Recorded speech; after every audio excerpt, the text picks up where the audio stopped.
বন্ধুরা, গোমাতা বললেন মানুষ কেন গরিব থাকে। আজকের এই কাহিনীতে গোমাতা মানুষের গরিব থাকার ৩টি কারণের কথা বলেছেন। আর এই ৩টি কারণ বাস্তবেই এই কলিযুগে একদমই সত্য কারণ। বন্ধুরা, আজকের এই কাহিনী খুবই প্রেরণাদায়ক একটি কাহিনী, তাই আপনাদের কাছে অনুরোধ রইল কাহিনীটি শেষ পর্যন্ত অবশ্যই শুনবেন। এই কাহিনীতে বলা কথাগুলো যদি আপনি মেনে চলেন তাহলে জীবনে কেউ কখনো গরিব থাকবেন না। বন্ধুরা, গোমাতাকে মানুষের কল্যাণকারী বলে মনে করা হয়। পৌরাণিক তথ্য অনুযায়ী বলা হয়, যখন দেবতা ও অসুরদের মধ্যে সমুদ্র মন্থন করা হয়েছিল তখন সেই সমুদ্র মন্থনের দ্বারা অনেক রত্নের উৎপত্তি হয়েছিল।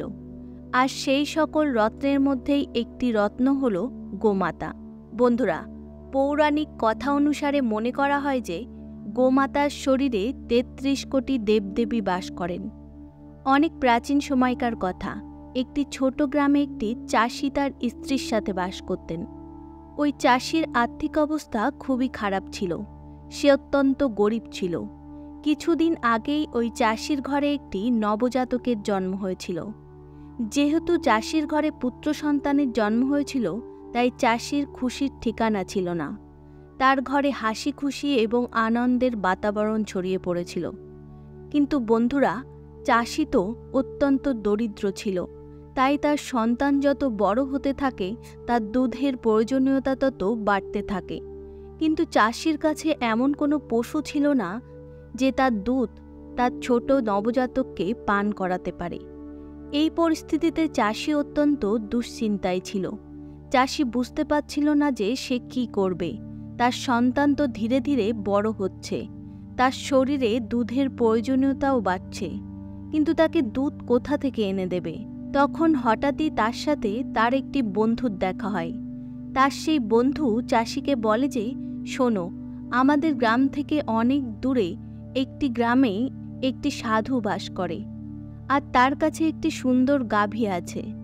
যদি তুমি ওই গাভীটাকে ওই সাধুর কাছ থেকে চেয়ে নিয়ে আসতে পারো তাহলে তোমার পুত্রের দুধের চাহিদা মিটবে। চাষির মিত্র যখন চাষিকে এই ঘটনা বলে তখন চাষি ভাবে, সত্যিই তো, যদি আমি ওই সাধুর কাছ থেকে ওই গাভী চেয়ে নিয়ে আসতে পারি তাহলে আমার পুত্রের দুধের চাহিদা মিটবে। এমনটা ভেবে পরের দিন ওই চাষি অনেক দূরে ওই জঙ্গলের উদ্দেশ্যে রওনা দেয়। সাধুর কাছে পৌঁছাতে পৌঁছাতে ওই চাষির সন্ধ্যা হয়ে যায়। সাধুর সামনে যাওয়ার পর ওই চাষি ওই সাধুকে প্রণাম করে এবং প্রণাম করার পর সাধুকে বলতে লাগলেন, হে সাধু, আমি আপনার কাছে অনেক দূর থেকে এসেছি। আমি শুনেছি আপনার কাছে খুবই মঙ্গলকারী একটি গাভী আছে। চাষি তারপর বলে যে, সাধু বাবা, আমরা অত্যন্ত গরিব, সন্তানকে দুগ্ধ পান করানোর মতো আমাদের কাছে কোনো উপায় নেই। আমাদের কাছে অতটা অর্থও নেই যে আমরা একটা পশু কিনতে পারি এবং তার দুধ আমরা সন্তানকে পান করাতে পারি। তবে আমার পুত্র তো অত্যন্ত ছোট, তার তো দুধের খুবই প্রয়োজন। তাই সাধু মহাশয়, আপনি যদি দয়া করে আপনার গাভীটি আমাকে দেন, আমার সন্তানটি সামান্য দুধ পান করে বেঁচে যেতে পারবে। আপনার কাছে আমি নিবেদন করছি যে আপনি দয়া করে আপনার এই গাভীটি আমাকে দিয়ে দিন। আমি এই গাভীটিকে আমার কাছে নিয়ে যাব এবং আমার পুত্রের দুধের চাহিদা মেটাবো। তারপর ওই চাষি ওই সাধুকে বলে যে, গুরুদেব, আমার কাছে অধিক সম্পত্তি নেই, কিন্তু আমার কাছে যতটা অর্থ আছে আমি আপনাকে সবটাই দিয়ে দেব। আপনি দয়া করে আপনার গাভীটি আমাকে দিন। ওই সাধু তখন ওই চাষির কথা শুনে হাসতে লাগলেন। ওই সাধু ওই চাষিকে বলেন, চাষি, তোমার পুত্রের যদি দুগ্ধপানের প্রয়োজন হয় তাহলে তুমি বিনামূল্যে এই গাভীটিকে নিয়ে যেতে পারো। আমি কোনো পয়সা নেব না, কারণ আমি একটি সাধু। শাস্ত্র অনুসারে সাধু, তপস্বী এবং বনবাসীদের ধনসম্পত্তির কোনো প্রয়োজনই থাকে না, তাই তুমি বিনামূল্যেই এই গাভীটিকে নিয়ে যেতে পারো। কিন্তু এই গাভীটিকে নিয়ে যাওয়ার আগে আমার কিছু শর্ত আছে, আর এই শর্তগুলো তোমাকে মানতে হবে। তারপর ওই সাধু ওই চাষিকে বলতে লাগলেন, চাষি, যার ঘরে গোমাতা যায় সেই ঘরে সর্বদা সুখ সমৃদ্ধি, মা লক্ষ্মী এবং বৈভব যায়। কারণ গাভীর অঙ্গে ৩৩ কোটি দেবদেবী বাস করেন। আর এই কারণে যে গৃহে গোমাতা প্রবেশ করে সেই গৃহে সুখ এবং সমৃদ্ধিও প্রবেশ করে। এই কারণেই চাষি, তুমি এই গাভীকে অনেক যত্নে রেখো। সময়ে সময়ে তার ভোজনের ব্যবস্থা করো, তার বসার জন্য পরিষ্কার পরিচ্ছন্ন স্থান দিও। তারপর ওই সাধু ওই চাষিকে বলতে লাগলেন, চাষি, তোমার এটাও মনে রাখা উচিত যে গৃহে গোমাতা প্রবেশ করে সেই গৃহে ধন সম্পত্তির কোনো অভাব থাকে না। কারণ এটা মনে করা হয় যে যে গৃহে গোমাতা প্রবেশ করে সেই গৃহে গোমাতার পিছনে পিছনে ঋদ্ধি সিদ্ধির দাতা অর্থাৎ শ্রী গণেশ মহারাজও প্রবেশ করেন। এই কারণে তুমি সকালে ঘুম থেকে উঠে অবশ্যই গাভীকে একটি রুটি খাওয়াবে। যদি তুমি এই গাভীটিকে প্রতিদিন সকালে একটি করে রুটি খাও তাহলে ভগবান শ্রী গণেশ তোমার ওপর প্রসন্ন হবেন, যার ফলে তোমার গৃহে কখনো ধন সম্পত্তির অভাব হবে না, তোমার দুর্ভাগ্য সমাপ্ত হবে এবং তোমার পরিবারের সকলের সৌভাগ্যের প্রাপ্তি ঘটবে। তারপর সেই সাধু চাষিকে বলে যে, চাষি, তুমি যখন এই গাভীকে নিয়েই যাচ্ছ তখন গাভীর কাজ সমাপ্ত হয়ে যাওয়ার পর এই গাভীকে কখনো ছেড়ে দেবে না। এর অর্থ হলো, তুমি তো গাভীটিকে বাড়িতে নিয়ে গেলে, আর যতদিন পর্যন্ত এই গাভী দুধ দিচ্ছে ততদিন তুমি সেবা করলে, আর যখনই সে দুধ দেওয়া বন্ধ করে দেবে তখন তুমি তাকে ফেলে দিও না, গাভীকে অবহেলা করো না। চাষি, যদি তুমি ভুলেও এমনটা করো সেই দিন থেকেই তোমার খারাপ সময় শুরু হয়ে যাবে। বন্ধুরা, এই কথা বলে ওই সাধু ওই চাষিকে ওই গাভীটি দিয়ে দেয় এবং তারপর চাষি সেখান থেকে প্রস্থান করেন। তারপর ওই চাষি ওই গোমাতাকে নিয়ে তার বাড়িতে ফিরে যায়। বাড়িতে আনার পর সে গোমাতাকে সবুজ চারা ঘাস খাওয়াতে লাগলেন। তারপর তাকে একটি পরিষ্কার পরিচ্ছন্ন জায়গায় একটি জলাশয়ের পাশে বেঁধে দিল। প্রতিদিন চাষি ওই গোমাতাকে অত্যন্ত সেবা করতে লাগল। গাভীও ওই চাষিকে রোজ দুগ্ধ প্রদান করত। চাষি সেই গাভীর দ্বারা দেওয়া দুগ্ধ তার পুত্রকে পান করাত এবং তার খিদে শান্ত করত। বন্ধুরা, যেদিন থেকে সেই চাষির ঘরে গোমাতা প্রবেশ করে এবং চাষি গোমাতার খুব ভালোভাবে সেবা করতে লাগল, সেদিন থেকেই চাষির ভালো দিন শুরু হয়ে যায়। দেখতে দেখতে ওই চাষি অনেক ধনবান হয়ে গেল এবং সেই গ্রামে একটি খুব সুন্দর অট্টালিকার নির্মাণ করল। বন্ধুরা, চাষি যখন কোনো কাজে বাইরে যেত তখন সে তার স্ত্রীকে বলে যেত, দেখো, গোমাতার যেন কোনো কিছুতে কোনো অভাব না থাকে। এই প্রকারে ওই চাষি ওই গোমাতাকে অত্যন্ত সেবা করতে লাগলো এবং গোমাতাও জাগ্রত রূপে তাকে আশীর্বাদ প্রদান করতে লাগলো। বন্ধুরা, কিছুদিন পর হঠাৎ সেই গাভীর দুধ দেওয়া বন্ধ করে দিল। চাষি ভাবতে লাগলো হয়তো কোনো কারণবশত গোমাতা দুধ দেয়নি। কিন্তু বন্ধুরা, দ্বিতীয় দিনও সেই গাভী দুগ্ধ প্রদান করল না। এরপর তৃতীয় দিনও সেই গাভী দুগ্ধ প্রদান করল না। দেখতে দেখতে সেই গাভী দুধ দেওয়া পুরোপুরিভাবে বন্ধ করে দিল। যখন গাভী দুধ দেওয়া বন্ধ করে দিল, চাষিও সেই গাভীর থেকে মন উঠিয়ে নেওয়া শুরু করলো। সে আর গাভীর কাছে যায় না, প্রতিদিন সকালে গাভীকে রুটিও খাওয়ায় না। আগে চাষি গাভীকে না খাইয়ে নিজে কিছুই খেত না।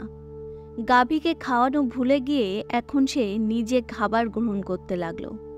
গাভীকে সবুজ ঘাস তো দূরে থাক, জল পর্যন্ত খাওয়াতো না। দেখতে দেখতে সেই গোমাতা খুবই দুর্বল হয়ে গেল।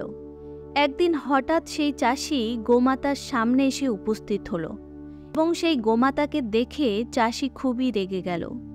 তারপর সেই গাভীকে সেখান থেকে খুলে জঙ্গলের দিকে নিয়ে যেতে লাগলো।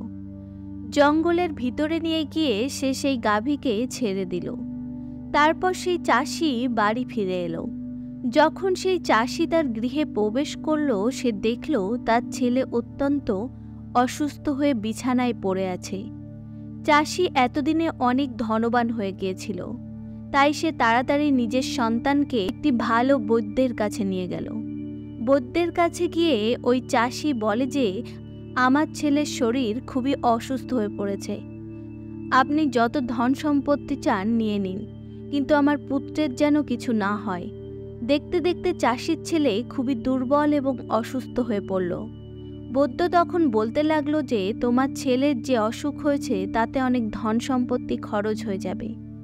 চাষি কোনো কিছু চিন্তা না করে ছেলের জন্য নিজের সমস্ত ধন সম্পত্তি বিক্রি করে দিল এবং ছেলেকে সুস্থ করতে লেগে গেল।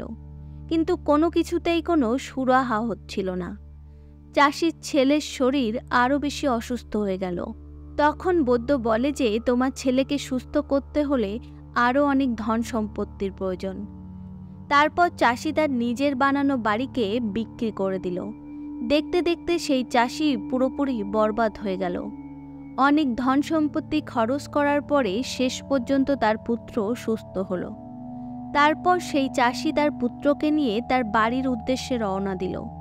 কিন্তু চাষির কাছে তো এখন কোনো বাড়িই ছিল না। চাষি তো নিজের ছেলেকে সুস্থ করতে গিয়ে তার সমস্ত ধন সম্পত্তি শেষ করে ফেলেছে। চাষির কাছে বেঁচে ছিল তার সেই পুরানো কুঁড়ে ঘর। চাষি সেই কুঁড়ে ঘরে তার ছেলেকে নিয়ে প্রবেশ করল। সেই কুঁড়ে ঘরে বসে সে ভাবতে লাগলো, আমার সাথে এমনটা হচ্ছে আমারই কারণে। আমার দুর্ভাগ্যের কারণ আমি নিজেই। আমি ওই গোমাতাকে এতটাই অত্যাচার করেছি, তার ওপর অত্যাচার করে আমি তাকে আমার থেকে দূরে ওই জঙ্গলে ছেড়ে এসেছি। আর এই কারণে আমার জীবনে এত দুর্ভোগ নেমে এসেছে। এই কথা ভেবে ওই চাষি ওই গোমাতাকে জঙ্গলে খুঁজতে বের হয়ে যায়। জঙ্গলের অনেক গভীরে ওই চাষি সেই গোমাতাকে খুঁজতে খুঁজতে প্রবেশ করে। গোমাতাকে সে একটি জলাশয়ের ধারে বসে থাকতে দেখে। গোমাতাকে দেখে চাষি দৌড়ে গিয়ে তার চরণে পড়ে এবং তার কাছে ক্ষমা চাইতে লাগলো। ঠিক গোমাতা তখন চাষিকে বলতে লাগলো, বালক, তুমি যেমনটা করবে তেমনটাই ফল পাবে। চাষি তারপরও গোমাতার চরণ ছেড়ে উঠল না। চাষি বলল, গোমাতা, তুমি আমাকে ক্ষমা করো আর আমার সঙ্গে চলো। তখন গোমাতা চাষিকে বলতে লাগলো, তুমি যদি এমনটাই মনে করো তাহলে আজকে আমার 3টি কথা সারা জীবন মনে রেখো, আর আমার এই 3টি কথার ওপর তোমার সারা জীবন আমল করতে হবে।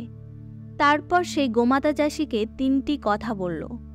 গোমাতা বলল, প্রথমত, কোনো ব্যক্তি কখনোই তার মিত্রের সঙ্গে ছল করা উচিত নয়। কারণ যে ব্যক্তি তার মিত্রের সঙ্গে অথবা অন্য কোনো ব্যক্তির সঙ্গে ছল করে অথবা কোনো প্রকারের কোনো শোষণ করে, কোনোভাবে তার ব্যবহার করার চেষ্টা করে, সেই ব্যক্তি তার জীবনে কখনো সুখ সমৃদ্ধি করতে পারে না।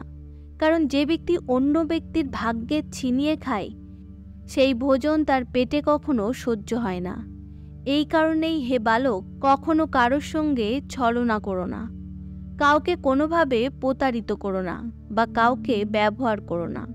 দ্বিতীয়, কখনোই মানুষের তার মনের ইচ্ছার ওপর, তার ধন সম্পত্তির ওপর গর্ব করা উচিত নয়। তার ধন সম্পত্তি এবং তার ইচ্ছাগুলোকে তার ওপর প্রভাব বিস্তার করতে দেওয়া উচিত নয়। যে ব্যক্তি তার সময়, তার ধন সম্পত্তি এবং কর্ম করার ওপর গর্ববোধ করে, তার জীবনে কখনো কখনো ঠোকর খেতেই হয়। কারণ মানুষের সময় সব সময় একরকম থাকে না। পাহাড়ে আর জঙ্গলে যে গাছগুলো থাকে সেগুলো অনেক বড় বড় হয় আর তার পাতাগুলো অনেক উঁচুতে থাকে, কিন্তু সময় পরিবর্তনের সঙ্গে সঙ্গে পাতাগুলো গাছের তলায় নিচে পাওয়া যায়। একইভাবে যদি কোনো ব্যক্তি তার ধন সম্পত্তি এবং সম্পদের ওপর অধিক গর্ব করে, তার অবস্থা শেষে পাতার মতো হয়, যারা অনেক উঁচুতে থাকা সত্ত্বেও একসময় মাটিতে ঝরে পড়ে। তৃতীয়, কখনো নিজের ঘরের কথা বা নিজের ঘরের সমস্যার কথা ঘরের বাইরের কোনো ব্যক্তির সঙ্গে আলোচনা করতে নেই। বিদ্বান ব্যক্তিরা বলেন, যখন ঘরের ভিতরে লড়াই হয় এবং সেই লড়াইয়ের আওয়াজ যদি ঘরের বাইরে যায়, তাহলে পাড়া প্রতিবেশীরা এটাতে আনন্দ উপভোগ করে। তাদের জন্য এই বিষয়টি শুধুমাত্র মনোরঞ্জনের বিষয় ছাড়া আর কিছুই নয়। নিজের ঘরের সমস্যা নিজেদের মধ্যেই মিটিয়ে নেওয়ার চেষ্টা করা উচিত। বাইরের মানুষ সবসময় আপনার ঝামেলাকে আরও বাড়িয়ে তুলবে, আর এরকম সম্পর্কের কোনো অস্তিত্বই থাকে না, যে সম্পর্কের মধ্যে ঝামেলার মীমাংসা বাইরের কাউকে করতে হয়। ঘরের কথা ঘরেই থাকা উচিত। ঘরের কথা ঘরের বাইরে কখনোই আলোচনা করা উচিত নয়। এই 3টি মূল্যবান কথা গোমাতা ওই চাষিকে বলেছিলেন। তারপর সেই চাষি ওই গাভীকে নিয়ে তার বাড়ির উদ্দেশ্যে রওনা দিল। চাষি নিজের ভুল বুঝতে পেরেছিল, তাই সে গোমাতাকে নিয়ে গিয়ে আবারও অনেক যত্ন করতে লাগলো। দেখতে দেখতে চাষির অবস্থা আবার ভালো হয়ে যায়। গোমাতার দ্বারা বলা এই উপদেশগুলো তার জীবনে অনেক কাজে লাগলো। তো বন্ধুরা, আশা করছি আজকের এই কাহিনী থেকে আপনারা কিছু না কিছু অবশ্যই শিখেছেন। আর যদি ভিডিওটি ভালো লেগে থাকে, চ্যানেলটিকে সাবস্ক্রাইব করে পাশে থাকা বেল আইকনটা টিপে দেবেন, যাতে করে আমি যখনই কোনো ভিডিও দেব আপনার কাছে তার নোটিফিকেশান চলে যাবে। দেখা হচ্ছে পরবর্তী কোনো কাহিনীতে। তত সময় নিজের খেয়াল রাখবেন। ধন্যবাদ।